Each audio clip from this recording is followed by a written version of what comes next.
gave this to me, then no man or woman will go free. I will not go alone, never. The sun was already hot that Monday morning when Agama opened her small nail stand at Egate in Umuahia. The street was busy as usual, keke riders shouting for passengers, women selling fruits by the roadside, and young men polishing shoes while joking loudly. Inside that noisy park, Agboma's small nail stand was one of the most known. People came to her because they said she was the best, but nobody really knew who she was deep inside. Agboma wasn't new in the area. She had been working there for almost 2 years. Every morning she would clean her tools carefully, arrange her nail paints on the small wooden table, and wait for customers. She always had a serious look on her face.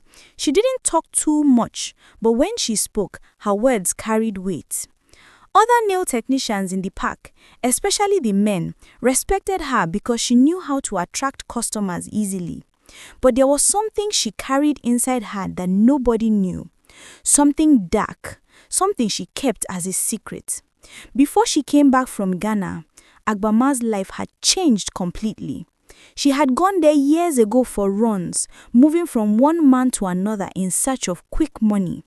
One night she fell sick, and after some tests, she discovered the truth. She was HIV positive. At first, she cried for days, but later her tears turned into anger. She told herself, if men give this to me, then no man or woman will go free. I will not die alone. That became her secret vow. Now, back in Nigeria, everyone saw her as a hard-working woman who minded her business. People even called her Madame Agama the Clean One. She never missed church. She greeted everyone politely, and when she walked, she smiled at her customers. Nobody ever imagined what she was doing silently in that small stand every day. Each morning, when she cleaned her tools, she had her own routine. She would whisper to herself quietly, "Today again, somebody must join me." Her words were always followed by a long, dry smile. She had a small metal box under her table where she kept her nail tools, the same cuticle trimmer she used on every customer, the one she never changed, the one she made sure carried her secret. Sometimes when she worked on people's nails, she would press the trimmer a bit deeper until it cut a small part of their skin. "Ooh, sorry, my dear, it's just a small cut," she would say sweetly, pretending to care. Then she would blow on it gently like she was showing concern. Most customers would smile back and say, "No problem, madam, it's just small." But little did they know that the small cut was more than just a mistake. One day, a pregnant woman named Ineka came to fix her nails before her baby shower. She had heard about Agbama from another woman in the market. "Go to that lady at Egate, she's very good," her friend had said. Ineka arrived in the afternoon sweating and tired. Agbama smiled faintly when she saw her. "Good afternoon, ma," Ineka greeted politely. "Afternoon, my dear. Sit down, let me make you fine," Agbama replied, picking her trimmer and starting her work. The park was noisy. Someone was playing loud music from a small speaker. A group of men were laughing at a joke, and the smell of roasted corn filled the air. Everything looked normal, but under that noise, something silent and evil was happening. As Agbama trimmed Ineka's nails, she pressed a little too hard and made a small cut. "Ah, you cut me," Ineka said, shaking her hand. "Sorry, my dear," Agbama said quickly, pretending it was a mistake. "It's just small, don't worry." She smiled and blew on it again before continuing. By the time Ineka left, she was happy with her nails. She never knew she carried something new inside her body, something that would later change her life forever.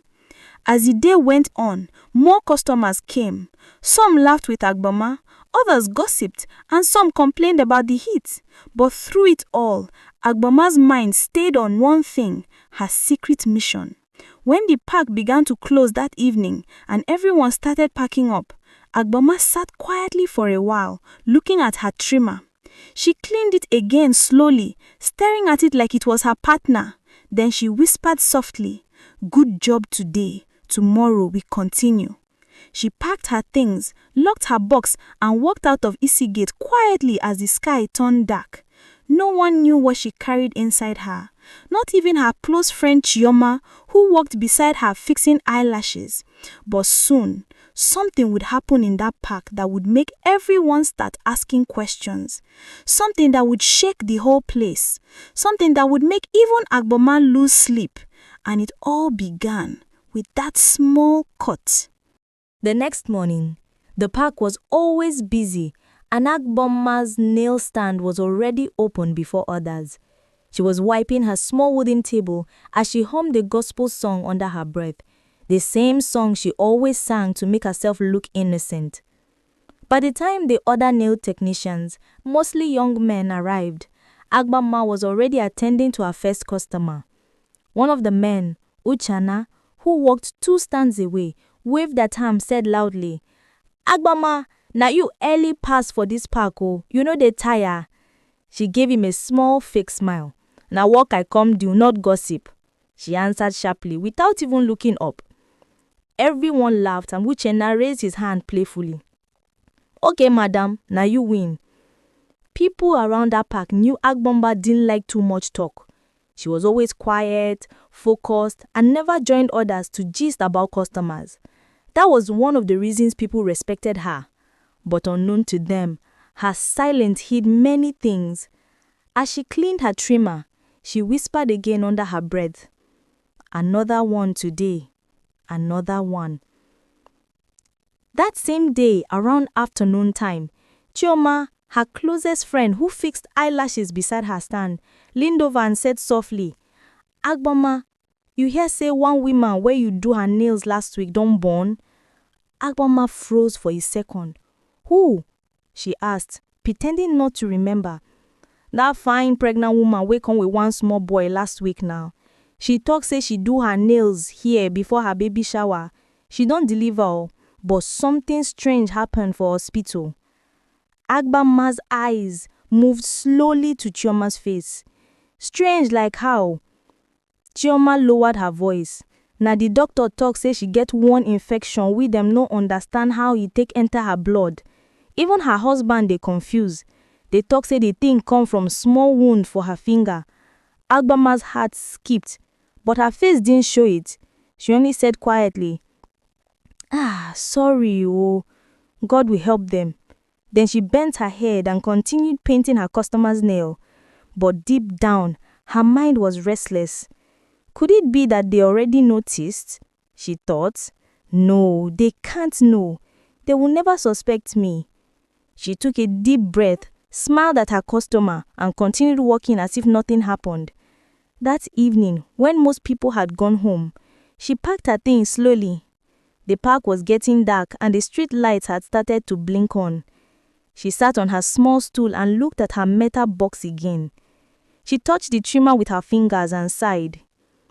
"No one will ever know," she whispered. But her hands were shaking slightly, something that had never happened before. Days passed, and news began to spread around Egate that a young woman had given birth and was now seriously sick. People started talking about it in small groups, though nobody mentioned Agboma's name. But each time someone mentioned the word infection, Agboma would look away quickly and pretend not to hear. Then one Friday afternoon, a young girl named Adeze came to fix her nails before traveling. She sat down cheerfully and started chatting. "Auntie Agboma, I beg make my nails fine well. I get wedding tomorrow," she said excitedly. Agboma forced a smile and picked her tools. But something strange happened that day. As she was about to start, Adeze brought out a small nylon bag from her handbag. Inside were her own nail tools. "Auntie, please, I came with my own things, oh. My friends say make I know they use other people's own again. She talks say infection fit come from there." Agboma froze, her hands trembling slightly. She forced a laugh. You small girls too, they fear. Nothing they happen for my stand. They always claim my tools." Adeze just smiled politely. "I understand, ma, but I just want to use my own, please." Agboma's heart was beating fast. She worked on Adaize's nails quietly, using the girl's tools, but her mind was far away. Are people beginning to suspect something? She thought. When Adaize left, Chioma leaned over again and said quietly, "This thing they fear me oh. Many customers now they come with their own tools. It be like say people don't they talk say some nail shops they cause sickness." Agboma frowned immediately. "Abeg leave that talk, na lie people they spread." She tried to sound bold, but her voice shook a little. That night, when she got home, she couldn't sleep. She kept thinking about Neka, the pregnant woman. Her words echoed in her head. Small wound for her finger. For the first time since she started her secret act, guilt started to bite her heart. But immediately, she brushed it away. "I didn't start this," she said to herself angrily. "Men gave it to me first. They started it. I'm only returning the favor." She stood up, opened her small box again, and looked at her tools. Her eyes fell on the trimmer, her silent weapon. She held it tightly, looked at it for a long time, and then placed it back slowly. But she didn't know that the next morning, something would happen in the park that would change everything. Saturday morning, the sky was dark with heavy clouds, the wind was cold, and people hurried to open their shops before the rain started. Agboma reached her stand early as usual. She set up her things and waited. After some minutes, she noticed two women whispering near the shoe shiner's corner. They were looking in her direction. At first, she ignored them, but when one of them said loudly, "Now that woman wey fix that pregnant woman nails," her heart jumped. She pretended to clean her table, but her hands were shaking badly now. One of the men who fixed nails beside her, Uchenna, came closer and said quietly, "Agboma, wetin dey happen? I hear say hospital people they ask for who fix neck and nails. You know am?" Agboma forced a smile. "Ah, that one? She just one of my customers. Why?" Uchenna sighed. "Them say she's sick well. The infection reach her baby. Doctor talk say it come from open wound. Her husband won't know where she go fix her nails." Agboma's chest tightened. She couldn't even speak for some seconds. Before she could say anything else, a small keke stopped near her stand, and a man stepped down. It was Nneka's husband. He was holding a small envelope and looking very angry. His eyes went straight to Agboma. "Are you Agboma?" he asked loudly. The whole park went silent. Even the music from the small speaker stopped. Everyone looked at her. Agboma swallowed hard. "Yes, I'm Agboma. Any problem?" The man's voice rose. "You fixed my wife's nails before she gave birth, right?" "Yes, I did. Why?" He brought out a small paper from the envelope and said, "Doctor said my wife's infection came from a tool used on her. That small cut you gave her, you better pray it's not true or this whole place will know what you've been hiding." The crowd started murmuring. Some women covered their mouths in shock. Chioma, her friend, stepped back slowly, staring at her. "Agboma, what is he talking about?" she whispered. Agboma's lips trembled, but no words came out. Her legs felt weak. Her secret, the one she thought nobody would ever find out, was beginning to slip out of her hands. The noise around the park grew louder. Everyone was talking at once. Some people shouted, some cursed, others took out their phones to record. And that very moment, a heavy rain started falling, washing the dusty ground, but not the guilt that had just started to rise in Agboma's heart. The rain poured heavily that evening, hitting the zinc roofs and the parked tricycles at Egate. People ran for shelter, but the noise and tension around Agboma's stand refused to die down. Nneka's husband, drenched but angry, stood his ground. His voice was firm and loud even under the rain. "You will tell us what happened that day," he shouted. "My wife nearly died because of one small wound on her finger. The doctor said something entered her blood. Tell me, what did you use on her?" Agboma's hands trembled. She opened her mouth to speak, but her voice was dry. "Sir, I don't know what you are talking about. I always clean my tools. I don't know anything about your wife's condition." But the crowd didn't believe her anymore. People began whispering among themselves. "I knew something was off about this woman. She too dey keep to herself. Ha! She don't infect person." Uchenna, who used to joke with her every morning, looked at her like she was a stranger. Agboma, he said quietly, if you not do anything bad, why you dey shake like this? The rain continued to fall. Her clothes were soaked, but she didn't move. She stood there like a statue, staring at the wet ground, her mind racing. Then suddenly, a woman from the food stand shouted, make them carry her go hospital test her. If she not get anything, we go apologize. But if she gets, make she talk wetin she don't do. The crowd shouted in agreement, yes, make she go test. We must know the truth today. Agboma's legs grew weak. The fear that she had buried for years came rushing back. She stepped back slowly, shaking her head. I said I didn't do anything, leave me alone. But before she could escape, Uchenna and 2 men blocked her way. Madam, no go anywhere. You must follow this man go hospital, Uchenna said firmly. That night, under the heavy rain, they took her to the nearby clinic. The nurse on duty looked surprised when they entered, all wet and angry. Please, madam, what is going on here? Neka's husband drops the wet envelope on the table. Test her. The doctor said the infection came from the nail tool she used on my wife. I need to know what's happening. Agboma's heart was pounding like a drum.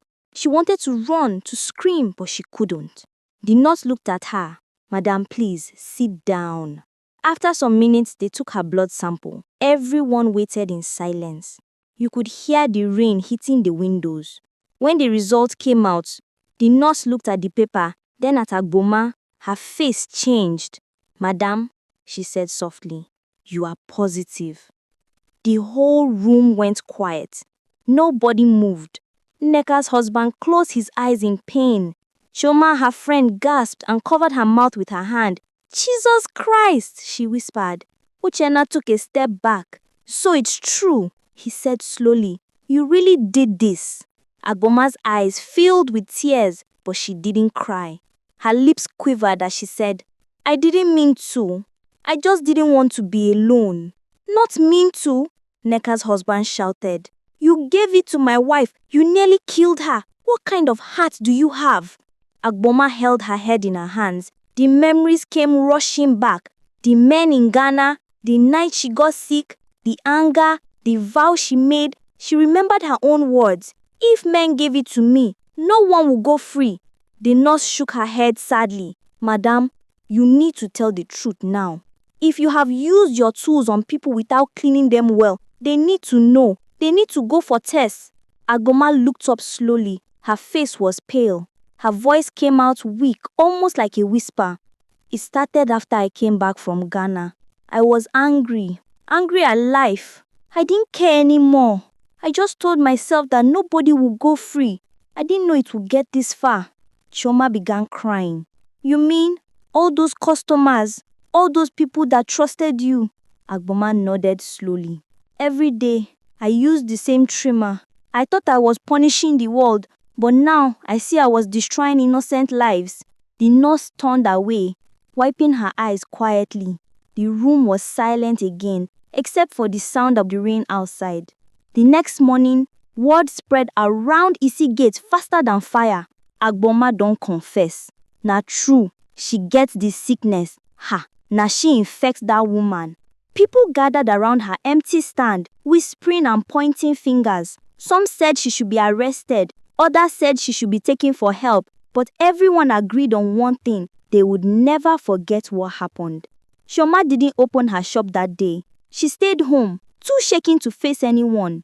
Uchenna sat quietly, staring at his tools, wondering how many people in the park might have been affected. By afternoon, police officers came to take Agboma away for questioning. As they led her out of the clinic, people gathered again, shouting, "You see your life, you wicked woman!" But Agboma didn't reply. She just kept her eyes on the ground, her heart heavy. As the police car drove away, the sky was cloudy again. It was as if heaven itself was watching silently, waiting for the final truth to come out. Inside the police car, Agboma whispered to herself quietly. The same thing she used to say every morning, but this time it carried a different meaning. Today again, somebody must join me, but not in pain, in truth. She closed her eyes, tears rolling down her cheeks. The story was not over yet.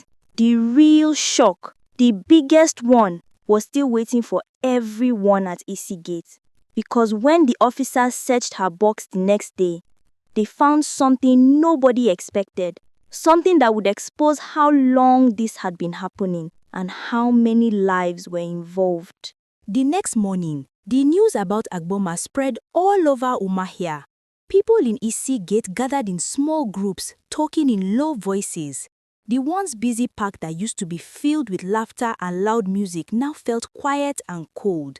Na true, one woman whispered, "Police don't carry her go. Them say she don't confess everything." Another woman replied, "This world is wicked. Who go believe said that quiet woman fit do such thing?" Uchenna stood beside his small nail table, shaking his head sadly. His tools were still in the box. He couldn't bring himself to touch them since the day of the confession. He kept hearing her voice in his head. "I didn't mean to." Chioma came to the park too, but her eyes were red and swollen. She looked at Agama's empty stand and sighed deeply. "That was my friend," she whispered. "I never knew she was fighting something inside." While everyone was still talking, 2 police officers arrived in a small van. They came to pack Agama's things for investigation. The crowd gathered quickly, curious to see what would happen. "Na her box be that?" someone asked as the officers brought out her metal box, the one she always kept under the table. One of the officers opened it carefully. Inside were all her tools, her nail files, brushes, nail polish bottles, and her cuticle trimmer, the same one that had caused so much pain. But there was also something else inside that shocked everyone. It was a small book, a small dirty notebook with names written in it. The officer flipped through the pages. It was full of names of customers, mostly women. Some names even had small marks beside them. One of the officers frowned and said, "She kept record of people she worked on." When Chioma heard that, her knees became weak. She whispered, "Jesus Christ." She wrote all their names. "Yes," the officer replied. "And from what she told us last night, these were the people she worked on without cleaning her tools properly. She said she started writing their names after she made that vow in Ghana."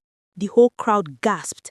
People began to cry, shout, and call their friends. "Check if your name did that book. Jesus, I fixed my nails there last month. Wetin we go do now?" The officer raised his hand to calm them down. "Everyone whose name is here must go for a test. Don't panic. The hospital will handle it quietly." Chioma couldn't hold her tears anymore. "Why, Agama? Why did you do this?" she murmured. "You are like a sister to me." At the police station later that evening, Agama sat quietly in a corner, handcuffed. Her eyes were swollen from crying. A young female officer gave her water and asked softly, "Why didn't you stop when you knew it was wrong?" Agama shook her head slowly. "At first, I didn't care. I wanted people to feel the pain I felt. But when that pregnant woman nearly died, I couldn't sleep anymore. I wanted to stop, but it was too late." The officer sighed deeply. "You destroyed many lives, Agboma. This could have been avoided if you had sought help instead of revenge." Agboma nodded silently. Tears rolled down her face as she whispered, "I know. I just wish I could turn back time." The next week, everyone in Egate talked about the incident. It became a warning to every nail and beauty shop in town. Posters were placed everywhere that said, "Always carry your personal nail and beauty tools. Protect yourself." Hospitals also started running free medical tests for women in the area. Many people who used to visit different nail stands became careful. Chioma, who used to walk beside Agama, started a small awareness group. Every Saturday, she moved around markets with other women talking to people about safety. She would stand under a shade holding a microphone and say, My sisters, please listen. Be wise. No matter how neat a nail shop looks, always carry your own kits. Your own trimmer, your own file, your own brush. Don't let another person's mistake destroy your life. Cleanliness is not always what you see, it's what you do for yourself. People listened. Some cried. Some thanked her for speaking up. As for Agama, she remained in custody. She was no longer the strong woman everyone feared. She spent most of her days quietly reading the small Bible given to her by one of the officers. One night, she knelt down in her cell and prayed quietly, "God, forgive me for what I have done. I wanted to hurt others, but I only hurt myself more. If I ever come out again, I will use my voice to warn others." The rain started falling outside again, just like the night she was caught, but this time it sounded peaceful. Her tears dropped to the floor as she whispered to herself, No one should walk the path I walked. I destroyed trust. I destroyed lives. Let my story be a lesson, moral lesson. Dear women, and everyone who loves to fix their nails, lashes or hair, always go with your personal kit. Don't depend on the shop's tools, no matter how clean they look. Diseases don't show on faces or hands. Protect yourself, stay safe, and always choose wisdom over beauty. Because sometimes one small mistake, one small cut can change a life forever. The end.